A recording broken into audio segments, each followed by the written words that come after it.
Hey guys, स्वागत है आप सभी का हमारे अपने चैनल वे टू विनर्स में।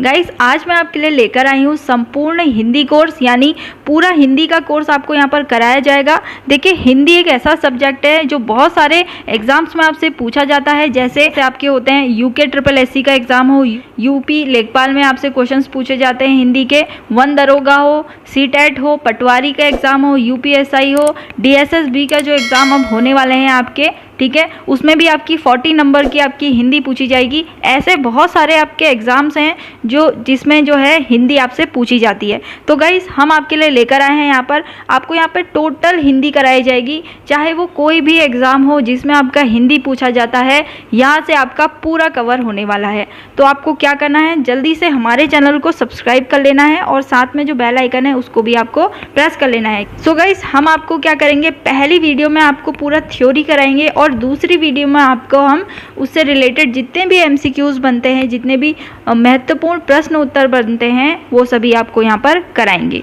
ठीक है गाइस, आज हम पढ़ने वाले हैं हिंदी भाषा का इतिहास एवं उसके मुख्य तथ्य, यानी हिंदी की शुरुआत कैसे हुई थी, आज से 1000 साल पहले आपकी हिंदी कैसे आपकी हिंदी विकसित हुई, क्या इसकी लिपि है, क्या क्या हिंदी भाषा का इतिहास है, वो सब आपको यहाँ पर पढ़ाया जाएगा। ठीक है, सबसे पहले हम एक एक बारीक से बारीक चीज़ हम यहाँ पर पढ़ने वाले हैं। ठीक है, तो चलिए आज की वीडियो स्टार्ट। तो देखिए, पहले हम पढ़ेंगे कि हिंदी भाषा की उत्पत्ति कैसे हुई, इसके मेन पॉइंट्स हम देख लेते हैं। ठीक है, तो पहला पॉइंट है हमारा, देखिए हिंदी भाषा का जो इतिहास है वो लगभग 1000 वर्ष पुराना है।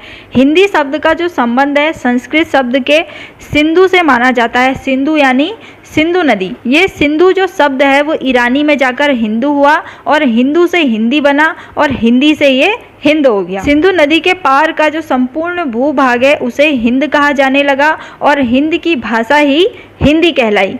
देखिए, जो ये पॉइंट है ना, ये आपके लिए बहुत ज़्यादा इम्पोर्टेंट है क्योंकि इनमें से ही आपके बहुत सारे क्वेश्चंस बन जाते हैं। तो आपको हर एक पॉइंट बहुत ध्यान से देखना है। ठीक है, हिंदी शब्द का जो प्राचीनतम प्रयोग है वो 1424 ईस्वी में सरफुद्दीन के जाफरनामे में मिलता है। अमीर खुसरो ने सबसे पहले भाषा या भाखा के स्थान पर हिंदी या हिंदवी शब्द का प्रयोग किया था।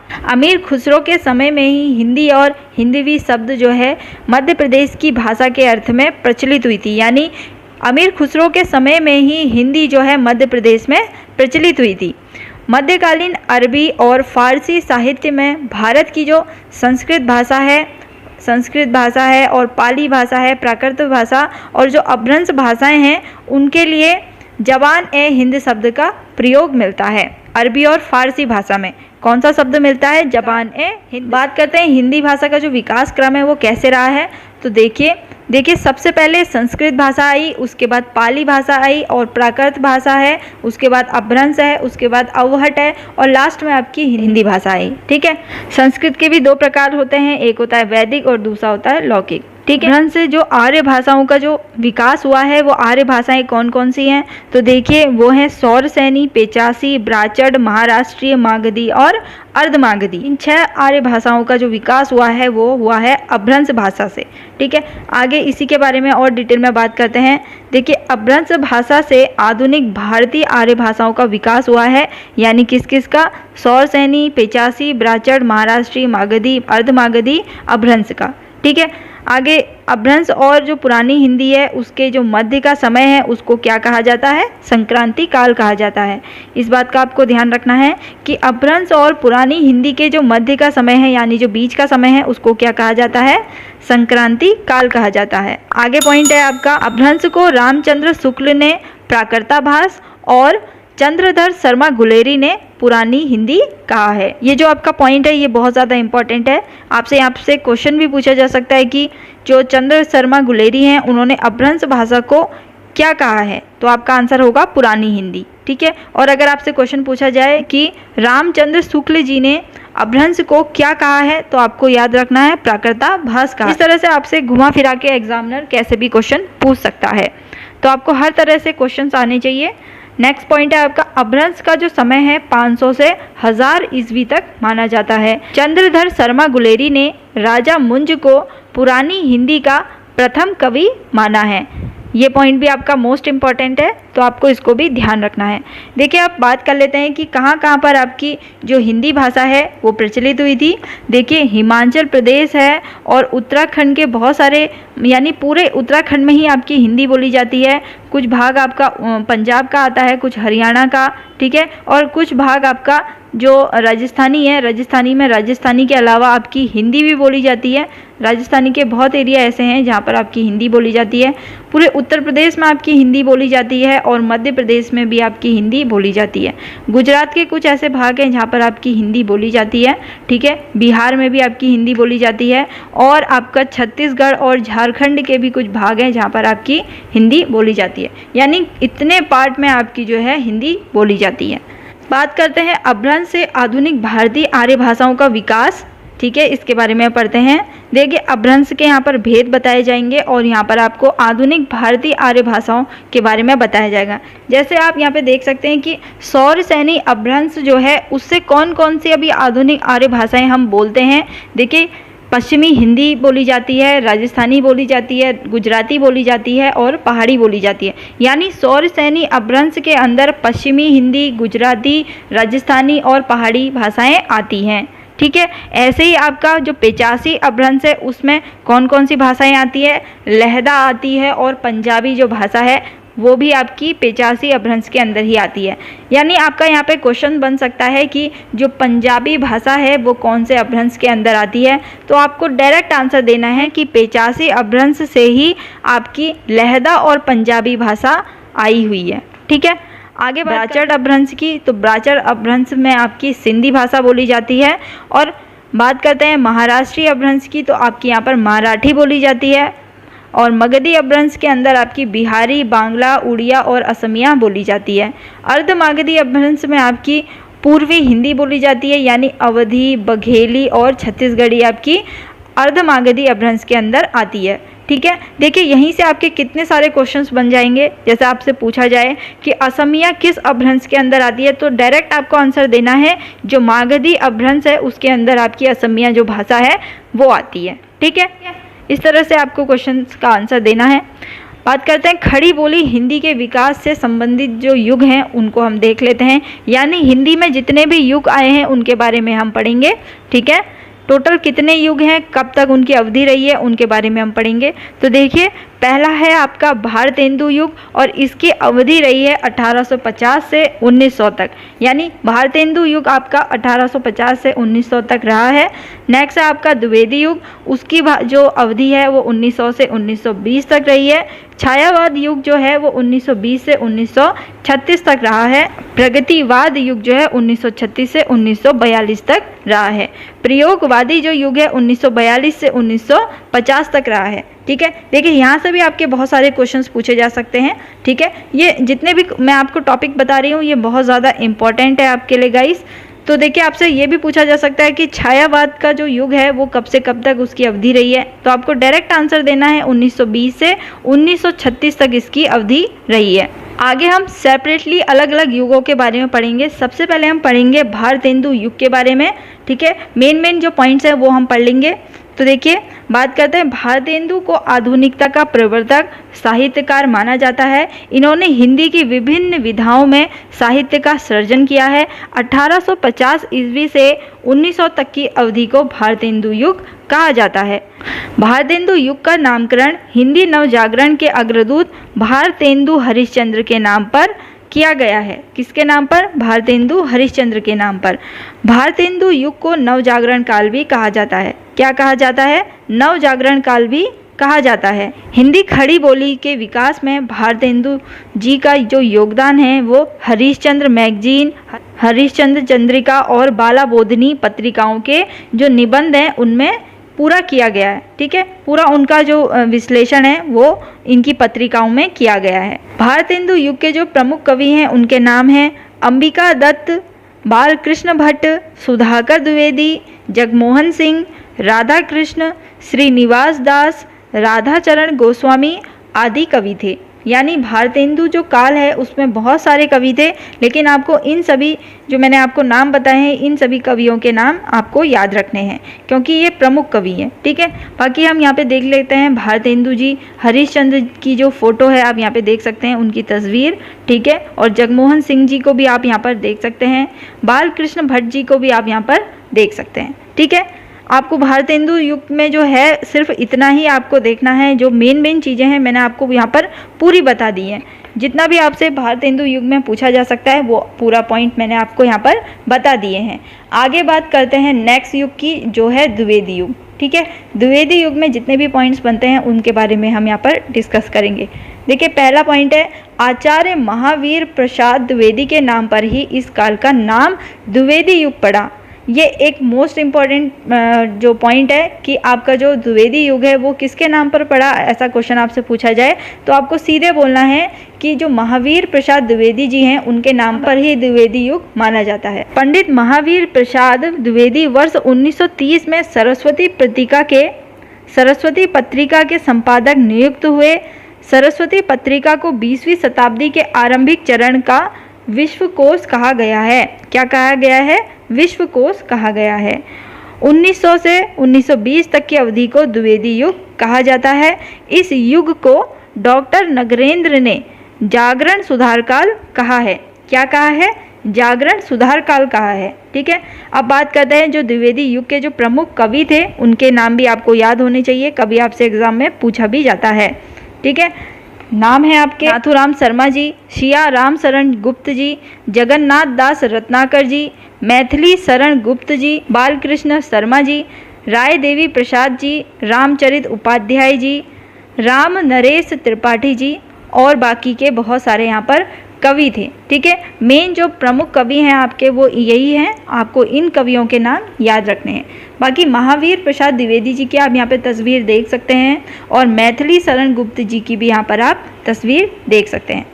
ये आपका द्विवेदी युग से रिलेटेड हो गया। बाकी अगला जो युग है वो है छायावाद युग। इनमें जो पॉइंट बनते हैं उसको हम देखते हैं। देखिए, छायावाद जो युग है वो 1920 से 1936 ईस्वी तक रहा है और छायावादी जो काव्य है उसमें प्रसाद जी ने यदि प्रकृति को मिलाया तो जो निराला जी हैं उन्होंने क्या दिया? छंद को दिया है। और सुमित्रानंदन पंत जी जो हैं उन्होंने शब्द को सरस बनाया है और महादेवी वर्मा जी ने उसमें प्राण डाले हैं। यानी अलग अलग कवियों ने जो काव्य है उसमें अपने अपने तरीके से प्रयास किए हैं उसको अच्छा बनाने के लिए। ठीक है, बाकी आगे बात करते हैं छायावादी युग में जो प्रमुख कवि थे उनके नाम भी आपको याद होने चाहिए। जैसा आप यहाँ पे देख सकते हैं कि माखनलाल चतुर्वेदी जी, रामधारी सिंह जी, सोहनलाल द्विवेदी जी, बालकृष्ण शर्मा जी, सुभद्रा कुमारी चौहान जी, श्याम नारायण पांडे जी। ठीक है, इस तरह से यहाँ पर बहुत सारे कवि थे। ठीक है, इन सभी कवियों को आपको ध्यान में रखना है, इनके नाम आपको ध्यान में रखने हैं। ठीक है, बाकी आप महादेवी वर्मा जी की आप यहाँ पर तस्वीर देख सकते हैं और माखनलाल चतुर्वेदी जी की आप यहाँ पर तस्वीर देख सकते हैं। सुभद्रा कुमारी जी की भी आप यहाँ पर तस्वीर देख सकते हैं। आगे बात करते हैं प्रगतिवाद युग की। छायावाद युग के बारे में हमने अच्छे से पूरा डिस्कस कर लिया है। प्रगतिवाद में जो मेन पॉइंट बनते हैं वर्ष 1936 से 1942 तक की जो अवधि है उसको प्रगतिवाद युग कहा जाता है। प्रगतिवाद के जो आदि प्रवर्तक हैं उनका नाम है कार्ल मार्क्स। क्या नाम है? कार्ल मार्क्स है। और प्रगतिवाद के जो प्रमुख कवि हैं उनके नाम भी आपको याद होने चाहिए। कौन कौन से कवि हैं? देखिए, आप यहाँ पे देख सकते हैं सूर्यकांत त्रिपाठी निराला जी, सुमित्रा नंदन पंत जी, केदारनाथ अग्रवाल जी, नागार्जुन त्रिलोचन शास्त्री जी, शिव मंगल सिंह और सुमन जी। ठीक है, ये इनके कवि हैं, ये इस युग के कवि थे और इन कवियों के नाम आपको याद रखने हैं। बाकी आप केदारनाथ अग्रवाल जी को यहाँ पर आप देख सकते हैं। सूर्यकांत त्रिपाठी निराला जी की भी तस्वीर आप यहाँ पर देख सकते हैं। देखिए, प्रगतिवाद के बारे में हम पूरा पढ़ लिया है। अब हम बात करते हैं नेक्स्ट युग प्रयोगवादी युग की। ठीक है, इसमें भी जो मेन पॉइंट बनते हैं उसके बारे में डिस्कस करते हैं। देखिए, वर्ष 1942 से 1950 तक की जो अवधि है उसको प्रयोगवादी युग कहा जाता है। प्रयोगवाद जो है उसका जो प्रचलन हुआ है वो अज्ञेय द्वारा संपादित तार सप्तम से माना जाता है। किससे माना जाता है? तार सप्तम से माना जाता है। हिंदी हमारे देश की जो है लोकप्रिय भाषा है। इसमें साहित्य की सभी विधाओं जैसे नाटक हो गया, कहानी है, उपन्यास है, निबंध है, आत्मकथा है, जीवनी यात्रा है, साहित्य पत्र है इत्यादि में जो साहित्य का जो सृजन है वो यहाँ पर हिंदी भाषा में हो रहा है। ठीक है, स्वाधीनता संग्राम आंदोलन की जो भाषा है वो हिंदी होने से हिंदी का पूरे देश में जो है जो प्रचार प्रसार हुआ है वो स्वतंत्रता संग्राम आंदोलन की भाषा के कारण ही हुआ है। आगे बात करते हैं जगदीश गुप्त जी की। आप यहाँ पर तस्वीर देख सकते हैं। ठीक है, देखिए हमने जितने भी प्रमुख युग थे उनके बारे में हम पूरा डिस्कस कर चुके हैं। आगे बात करते हैं हम राजभाषा के रूप में जो हिंदी का विकास हुआ है उसके जो मेन पॉइंट्स बनते हैं आपके एग्जाम पॉइंट ऑफ व्यू से, उसको हम यहाँ पर देख लेते हैं। देखिए, जिस भाषा में शासन का कामकाज संपादित होता है उसे राजभाषा कहते हैं। अशोक के समय में पाली जो थी वो राजभाषा थी, ये भी आपको याद रखना है। मोहम्मद गौरी से लेकर अकबर तक हिंदी राजभाषा थी। अकबर के शासन काल में मंत्री टोडरमल जी के आदेश के कारण ही फारसी को राजभाषा बनाया, अन्यथा क्या था, हिंदी जो थी इनकी राजभाषा थी। ईस्ट इंडिया कंपनी यानी जो ब्रिटिश थे उन्होंने 1833 ईस्वी तक फारसी को राजभाषा बनाया। उसके बाद ब्रिटिश शासन में जो लॉर्ड मैकॉल हैं उनके प्रयास के द्वारा ही अंग्रेजी को राजभाषा के पद पर सुशोभित किया गया, यानी उसके बाद अंग्रेजी को ही राजभाषा बना दिया गया। पंडित मदन मोहन मालवीय के सतत प्रयासों के कारण ही वर्ष 1901 में संयुक्त प्रांत की कचहरी की भाषा के रूप में हिंदी को उर्दू के समान अधिकार मिला। ठीक है, पहले हिंदी को कोई सम्मान नहीं मिलता था, लेकिन बाद में आपका पंडित मदन मोहन मालवीय के द्वारा ही उन्होंने प्रयास किए, उसके बाद हिंदी को उर्दू के समान अधिकार मिला।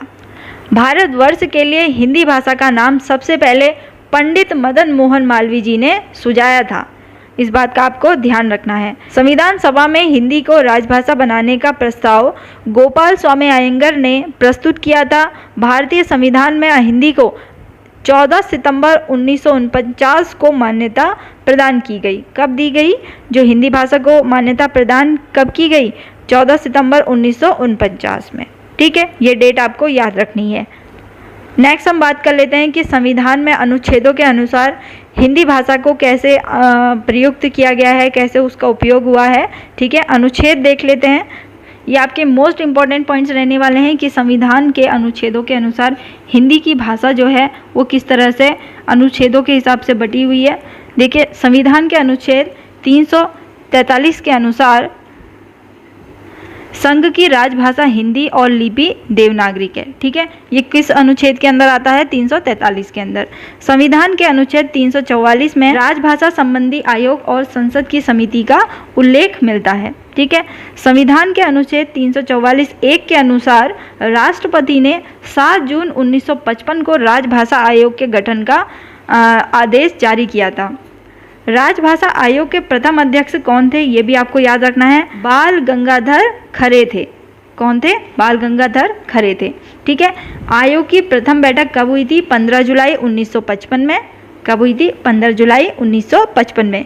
देखिए, ये जितनी भी डेट्स हैं ये सब आपको याद रखनी है। संविधान के अनुच्छेद 345 में से उसमें राज्य में प्रयुक्त होने वाली भाषाओं में किसी एक या अनेक या हिंदी को शासकीय प्रयोजनों के लिए अंगीकृत करने से संबंधित है। संविधान के अनुच्छेद 346 के अनुसार एक राज्य तथा दूसरे राज्य के मध्य तथा राज्य व संघ के मध्य संचार की भाषा वही होगी जो उस समय संघ की राजभाषा होगी। ये आपका पहले ही सुनिश्चित कर दिया गया है। जो उस समय आपकी जो संघ की जो राजभाषा होगी उसी में आपका एक राज्य से दूसरे राज्य में जो आपका संचार होगा उसी भाषा में आपका होगा। संविधान के जितने भी मैंने आपको अनुच्छेद बताए हैं वो सब आपके लिए इम्पोर्टेंट रहने वाले हैं। संविधान के अनुच्छेद 347 के अनुसार किसी राज्य की जनसंख्या के किसी भाग द्वारा बोली जाने वाली भाषा के संबंध में विशेष उपबंध उल्लेखित है।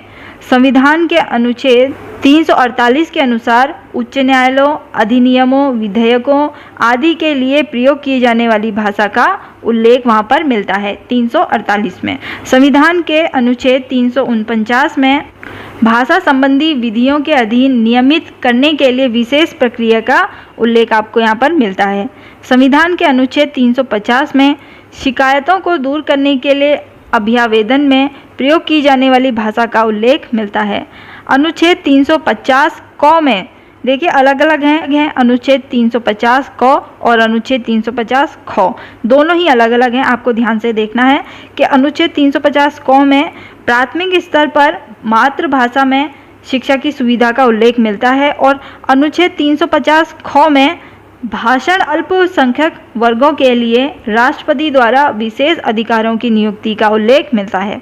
ठीक है, देखिए यहाँ पर आपसे क्वेश्चन ये भी पूछा जा सकता है कि अल्पसंख्यकों के लिए राष्ट्रपति द्वारा जो विशेष अधिकार मिलते हैं वो कौन से अनुच्छेद में मिलते हैं। तो आपको याद होना चाहिए अनुच्छेद 350 ख में। किसमें? अनुच्छेद 350 ख में।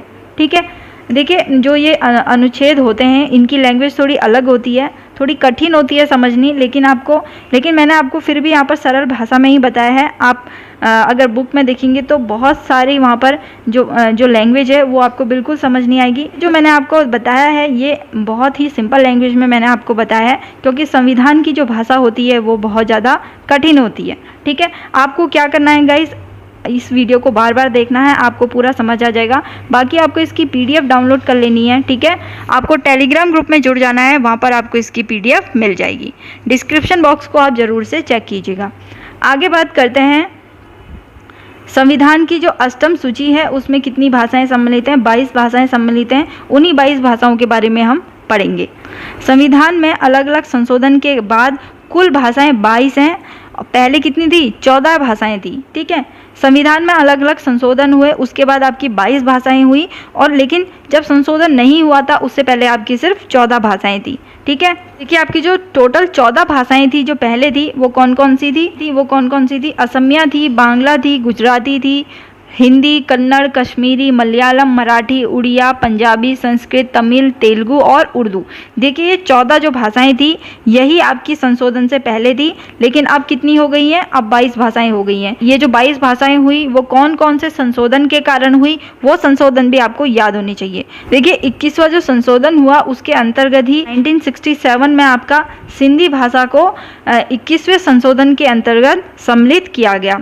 71 यानी 71वें संशोधन के अंतर्गत आपका 1992 में कोंकणी, मणिपुरी, नेपाली भाषाओं को सम्मिलित किया गया। यानी 71वें संशोधन में आपकी 3 भाषाओं को सम्मिलित किया गया और 21वें संशोधन में आपकी सिर्फ 1 भाषा को सम्मिलित किया गया। ठीक है, 92वें संशोधन के अंतर्गत आपका यानी वर्ष 2003 में आपका बोडो, डोगरी, मैथिली, संथाली भाषाओं को सम्मिलित किया गया। यानी आपकी कुल 4 भाषाओं को सम्मिलित किया गया। यानी ये टोटल कितनी हो गई? 4 और 3 7 और 1 8। कितनी हो गई? 8 भाषाएं आपकी हो गई। 8 भाषाएं ये हो गई और 14 भाषाएं ये हो गई, तो टोटल आपका कितना हो गया?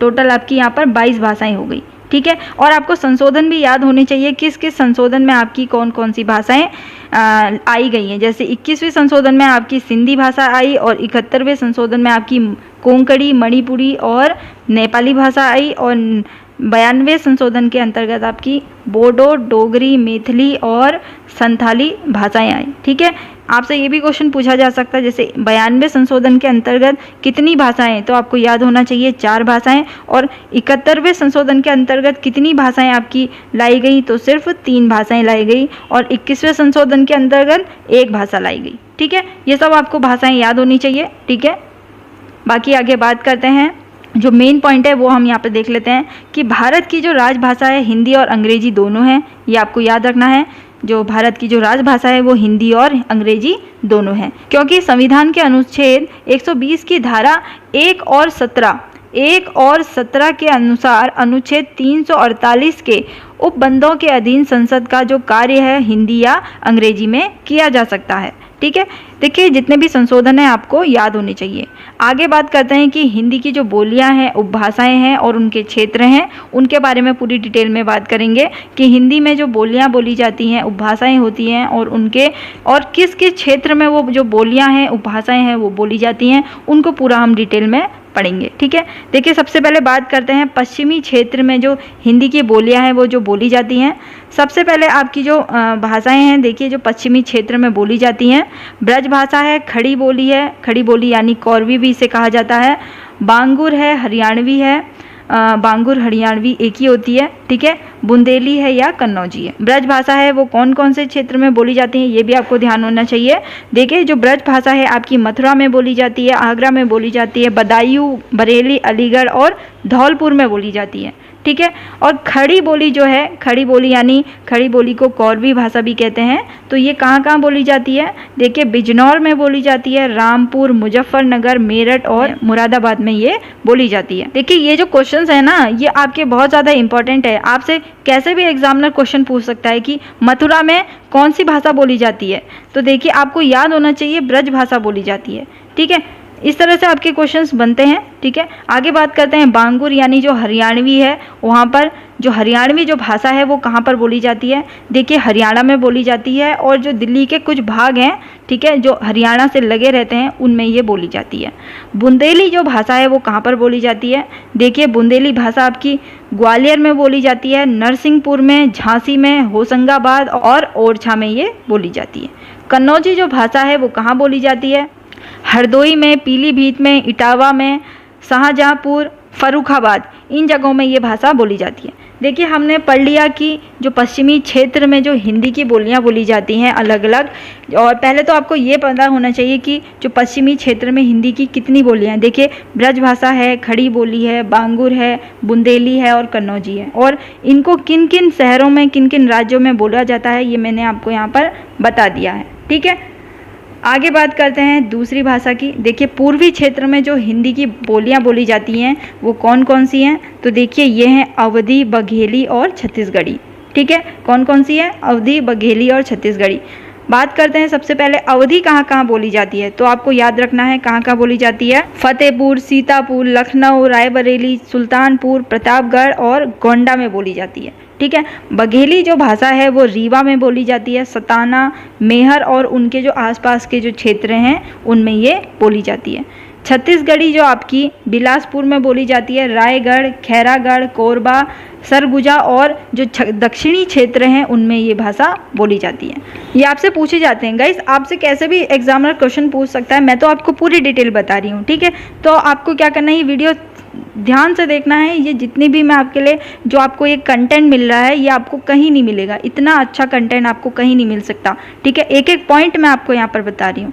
तो आगे बात करते हैं, ठीक है, आगे बात करते हैं राजस्थानी क्षेत्र में जो हिंदी बोली जाती है उनको हम देख लेते हैं। तो देखिए राजस्थानी क्षेत्र में आपकी पश्चिमी राजस्थानी बोली जाती है, पूर्वी राजस्थानी, उत्तरी राजस्थानी और दक्षिणी राजस्थानी बोली जाती है। और इनको भी स्पेशली कहाँ कहाँ बोला जाता है उनको देख लेते हैं।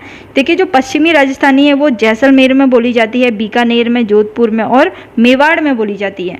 बाकी जो पूर्वी राजस्थानी है वो कहाँ कहाँ बोली जाती है, देखिए ये किशनगढ़ में बोली जाती है, जयपुर में और अजमेर में बोली जाती है। उत्तरी राजस्थानी आपकी कहाँ कहाँ बोली जाती है, गुड़गांव में, भरतपुर में, अलवर में और दिल्ली के जो पश्चिमी क्षेत्र हैं वहाँ पर उत्तरी राजस्थानी बोली जाती है।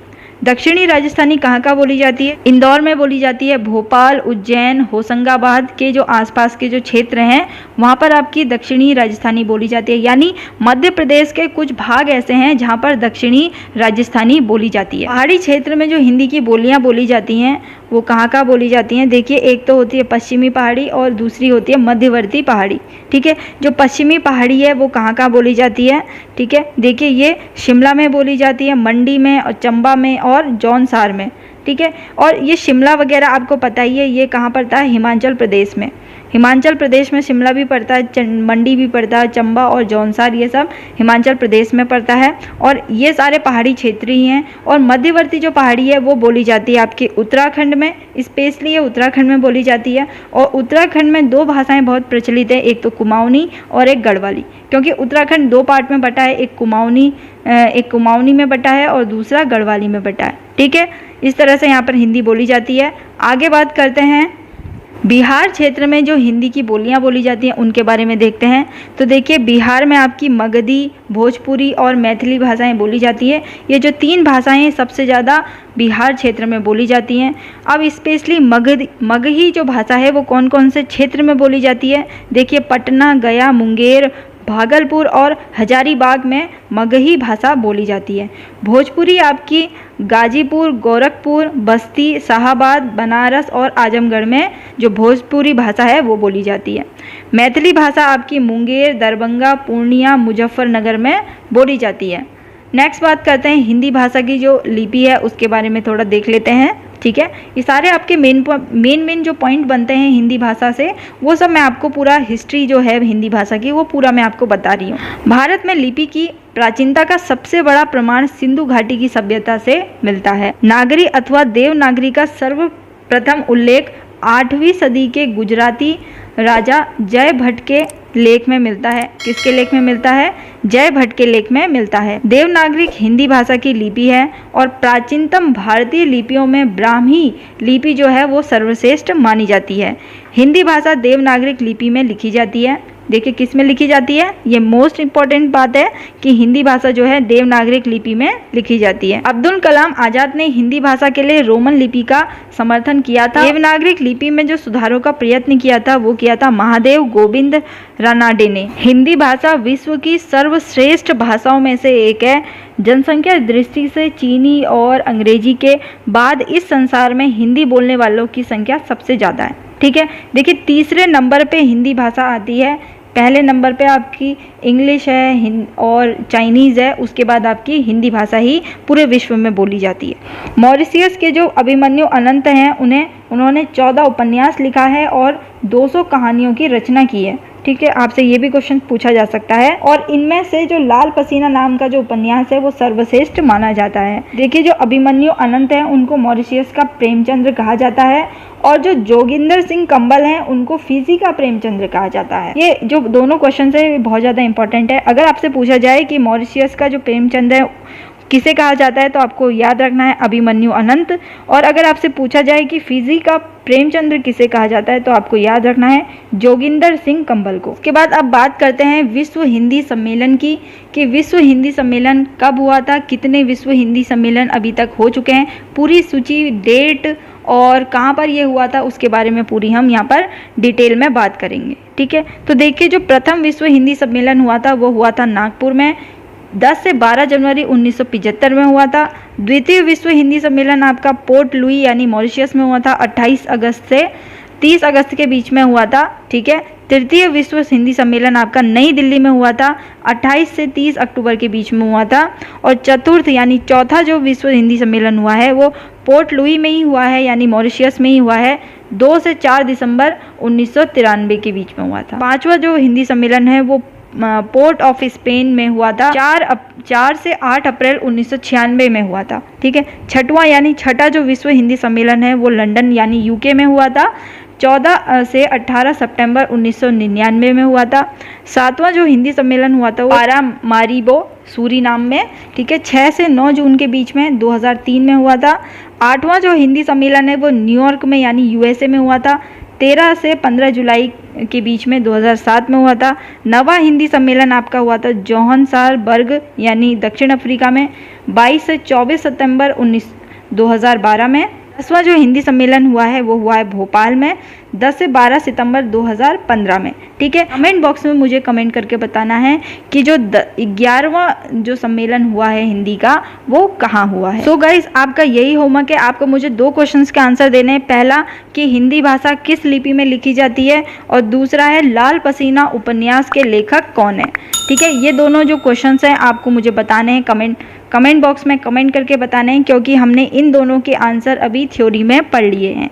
ठीक है, आपको कमेंट बॉक्स में मुझे ज़रूर से इसका आंसर बताना है। एंड गाइस, आपको ये वीडियो कैसी लगी आपको कमेंट करके मुझे ये भी बताना है कि आपको जो कंटेंट है वो कैसा लगा, और जो हिंदी के जो मुख्य तथ्य थे और जो हिंदी का जो पूरा हिस्ट्री थी, इतिहास जो था वो हमने इस वीडियो में पढ़ लिया है। नेक्स्ट वीडियो में आपको इससे रिलेटेड MCQs कराए जाएंगे। जितने भी MCQs आपके एग्ज़ाम पॉइंट ऑफ व्यू से बनते हैं या आपके अभी तक जो एग्ज़ाम में पूछे गए हैं उन सबको मिलाकर आपके लिए एक अच्छी सी वीडियो आएगी जिसमें आपको सारे के सारे क्वेश्चंस करा दिए जाएंगे। तो गाइस, आपको ये वीडियो अच्छा लगे तो जल्दी से आपको लाइक कर देना है इस वीडियो को, और अपने फ्रेंड्स के साथ इस सीरीज़ को जल्दी शेयर भी करना है। ठीक है, और हमारे चैनल को सब्सक्राइब तो आपको ज़रूर से कर लेना है, क्योंकि अब आपके लिए ये डेली सीरीज़ आते रहेगी। चलिए गाइस, अब आपसे मिलते हैं नेक्स्ट वीडियो में। ठीक है, अपना ध्यान रखिए, खुश रहिए, टेक केयर गाइस।